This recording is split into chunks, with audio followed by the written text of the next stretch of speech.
اور ان اعمال کو اپنائیں اور رزق کے دروازوں کو آنکھوں سے کھلتا دیکھیں. رزق کی پہلی کنجی اللہ تعالیٰ ارشاد فرماتے ہیں وَأْمُرْ أَهْلَكَ بِالصَّلَاةِ وَاسْتَبِرْ عَلَيْهَا. اہل خانہ کو نماز کا حکم دیجئے اور اس پر جمے رہیے، صبر کیجئے. لا نسألک رزقا، ہم آپ سے رزق نہیں چاہتے، نحن نرزقک، رزق ہم پہنچائیں گے. اس آیت مبارکہ میں اللہ رب العزت ایک وعدہ فرما رہے ہیں اور وہ پروردگار وعدے کو نبھانا جانتا ہے.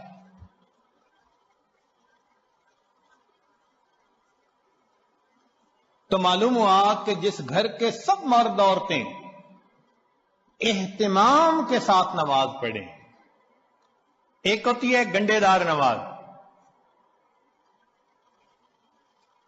مرد ہیں تو جماعت نماز کا اہتمام نہیں، عورتیں ہیں تو گھر کے کام مقدم، بس بھاگی دوڑی میں قضا ہوتے ہوتے نماز. ایسی نماز نہیں، اہتمام کے ساتھ نماز.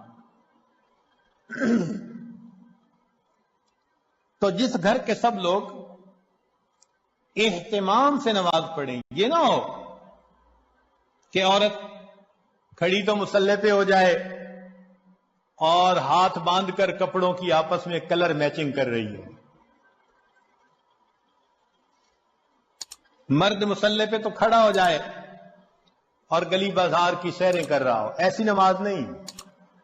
نماز پڑھے جیسے نماز دھیان توجہ کے ساتھ پڑھنی چاہیے.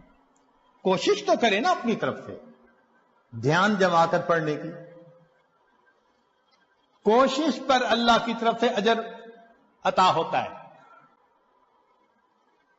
دنیا میں نتائج پر اجر ملتا ہے کہ یہ اچیو کر کے دکھاؤ تب تمہیں یہ ملے گا. اللہ فرماتے ہیں کوشش کر کے دکھاؤ. چنانچہ حدیث پاک میں آتا ہے کہ جو شخص اپنے بھائی کی حاجت براری کے لیے اس کے ساتھ چل پڑتا ہے، اللہ 10 سال کے نفلی اعتکاف کا ثواب عطا فرما دے. یہ تو نہیں کہا کہ کام کرواؤ بھائی کا، نہیں، یہ اس اللہ رب العزت کی رحمتوں کی انتہا ہے. فرمایا کہ منزل تک پہنچنا تو تمہارے بس میں نہیں ہے نا، یہ تو مقدر کا معاملہ. ہم تو یہ دیکھیں گے قدم کون اٹھاتا ہے، چلتا کون ہے. تو نماز صحیح اہتمام کے ساتھ پڑھنے کی کوشش کریں، برکتوں کے دروازوں کو کھلتا دیکھیں. میرے مالک نے فرما دیا نحن نرزقک، ہم رزق دیتے ہیں. چنانچہ آپ گھر کے ہر چھوٹے بڑے کو نماز کا اہتمام سکھائیے، رزق ملنے کی قسم یہ عاجز کھا سکتا ہے.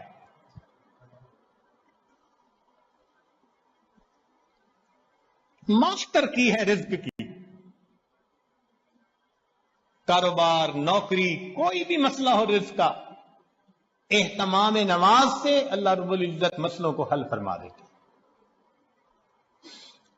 دوسرا عمل کثرت استغفار. قرآن مجید میں ارشاد فرمایا فَقُلْتُ اسْتَغْفِرُوا رَبَّكُمْ إِنَّهُ كَانَ غَفَّارًا يُرْسِلِ السَّمَاءَ عَلَيْكُمْ مِدْرَارًا وَيُمْدِدْكُمْ بِأَمْوَالٍ. تو کثرت ذکر سے اللہ فرماتے ہیں میں مال کے ذریعے سے تمہاری مدد کروں گا.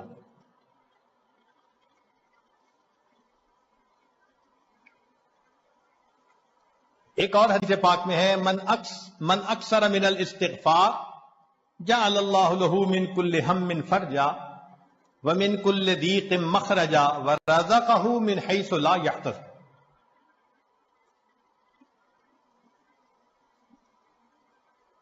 امام قرطبی رحمۃ اللہ علیہ فرماتے ہیں گناہوں کی معافی مانگنے سے بارش ملتی ہے، اللہ رب العزت قوموں کے رزق کو وسیع فرما دیتے ہیں.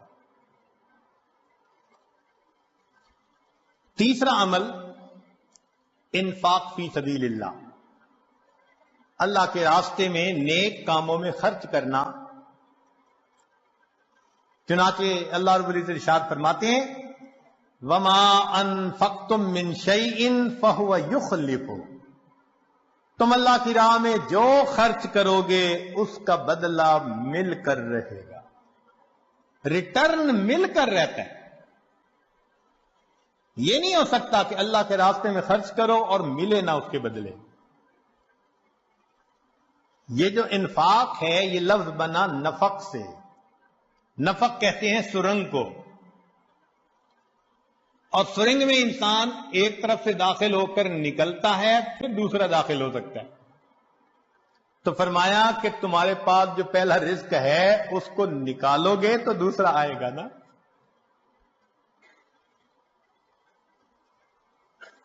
وَمَا تُنْفِقُوا مِنْ خَيْرٍ يُوَفَّ إِلَيْكُمْ، فرمایا انفق ينفق علیک، تم خرچ کرو اللہ تم پر خرچ کرے گا۔ عبداللہ ابن عمر اللہ عنہ فرمایا کرتے تھے ان للہ اقواما اختصهم بالنعم لمنافع العباد، اللہ کے کچھ بندے ایسے ہوتے ہیں اللہ نے ان کو اپنے بندوں کے منافع کے لیے مخصوص کر دیا، ان کی ذات سے اللہ کے بندوں کو نفع ملتا رہتا ہے، یہ ان کا چارٹر آف ڈیوٹی ہوتا ہے۔ جو ان کو ملتا ہے وہ ان کے اپنی ضرورت کے لیے صرف نہیں ہوتا، وہ دوسروں تک پہنچانے کے لیے ہوتا ہے۔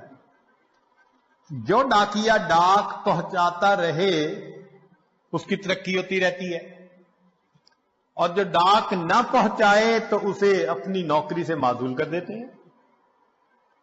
چنانچہ کتنے لوگوں کو آپ نے دیکھا ہوگا کہ بڑا اچھا کام چلا، کاروبار چلا، پھر یکدم ٹھپ۔ وجہ کیا بنی؟ کہ جو ملا تھا وہ سارا ان کا نہیں تھا، اس میں اللہ کے لیے خرچ کرنا تھا، مسکینوں پر، بیواؤں پر، طلباء پر، دین کے راستے میں، فلاحی کاموں میں۔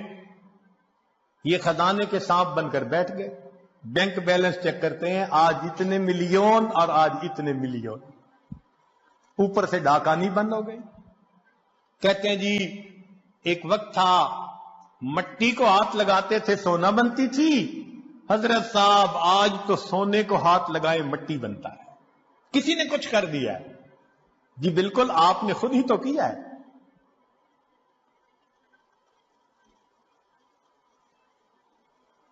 آپ کی تو بہترین نوکری لگی تھی کہ اللہ کے بندوں کو ان کا حصہ پہنچاؤ۔ کتنا پہنچانا تھا؟ پورے مال میں سے 2.5%، زکوٰۃ پورے مال میں سے 2.5%۔ سبحان اللہ۔ ہم نے دیکھا لوگ چاہتے ہیں بڑے کی نوکری کریں، چنانچہ چھوٹی کمپنی کی بجائے بڑی کمپنی کی نوکری، اور بڑی کمپنی کی بجائے ملٹی نیشنل کمپنی کی نوکری، جی اور زیادہ بینیفٹ ملیں گے۔ تو کیا اچھا کہ ہم سب سے بڑے کی نوکری کریں۔ سب سے بڑے کی نوکری یہ کہ جو اللہ نے مال دیا گن گن کر اس کی زکوٰۃ کو نکالیں۔ اللہ وہ پروردگار ہے جو 2.5% مال غریبوں تک پہنچانے کے بدلے امیروں کو 97.5% تنخواہ عطا۔ اتنا بڑا کوئی پے کرنے والا مالک دیکھا جو 97.5% تنخواہ پے کرے؟ یہ تمہاری تنخواہ ہے اور ڈیوٹی اتنی ہے کہ 2.5% تم میرے جو محتاج بندے ہیں، ضرورت مندے ہیں، یہ تنخواہ ان تک پہنچائے۔ اب جو 2.5% کو بھی لے کے بیٹھ جائے تو پھر اس کی بجائے اللہ تعالیٰ رزق کسی اور کے ذریعے سے پہنچا دیں گے۔ رابعہ بصریہ کے پاس مہمان آ گئے، اتنی دیر میں دروازہ کھٹکھٹایا گیا، خادمہ نے کہا جی کہ کوئی بندہ کھانا لایا ہے۔ فرمان لگی گنو کتنی روٹیاں؟ اس نے کہا 9. کہنے لگی یہ میرا حصہ نہیں، کسی اور کا ہے، اسے کہو جاؤ. دوبارہ دروازہ کھٹکھٹایا، کوئی بندہ کھانا لایا ہے، روٹیاں گنو. اس نے کہا جی 9. بھئی میرا حصہ نہیں، کہہ دیا اس کو جو جاؤ کسی اور کا ہے. پھر تھوڑی دیر بعد تیسری مرتبہ دروازہ کھٹکھٹا. خادمہ نے کہا جی کہ پھر کوئی بندہ روٹی لایا ہے، کتنی؟ 9. اس نے کہا میرا حصہ نہیں، جاؤ اس کو کہہ دو چلا جائے. اس نے کہا کیوں نہیں لے رہی، مہمان بھی تو ہیں. اس نے کہا دیکھو میرے پاس آج صبح 1 روٹی تھی، سائل آیا تھا، میں نے اللہ کی رضا کے لیے 1 روٹی دے دی. میرے اللہ کا وعدہ ہے من جاء بالحسنۃ فلہ عشر امثالہ، 10 گنا ملے گا. 9 روٹیاں میری نہیں ہو سکتی. خادمہ نے ہاتھ جوڑ دیے، مجھے بھی بھوک لگی ہوئی تھی، 1 روٹی میں خود رکھ رہی تھی، یہ 10 ہی ہیں. ایسا کامل یقین اللہ کے وعدوں پر.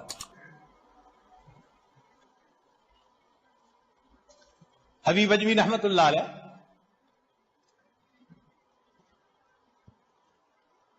بیوی نے آٹا گوندھا، پھر تنور جلانے کے لیے لکڑیاں کاٹنے گئی، پیچھے سے سائل آ گیا. اس نے کہا بڑا محتاج ہوں، اللہ کے لیے کچھ دے دو. اللہ والوں کی عادت ہوتی ہے جب کوئی اللہ کے لیے کہتا ہے تو پھر وہ کھول دیتے ہیں اپنے دونوں ہاتھوں کو. انہوں نے وہی آٹا اٹھا کے دے دیا. اب بیوی لکڑیاں لے کے آئی، اس نے کہا آٹا؟ کہنے لگے میں نے روٹیاں پکنے کے لیے بھیجا ہے، میں نے روٹیاں پکنے کے لیے بھیجا ہے.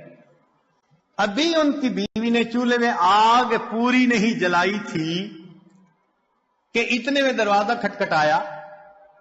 بیوی نے پوچھا کون؟ کہنے والے نے روٹیاں بھی دے دی، سالن بھی دے دی. تو بیوی نے آ کر کہا کہ تم نے جہاں روٹیاں پکنے بھیجی تھی، پکانے والے نے سالن بھی ساتھ بھیج دیا ہے.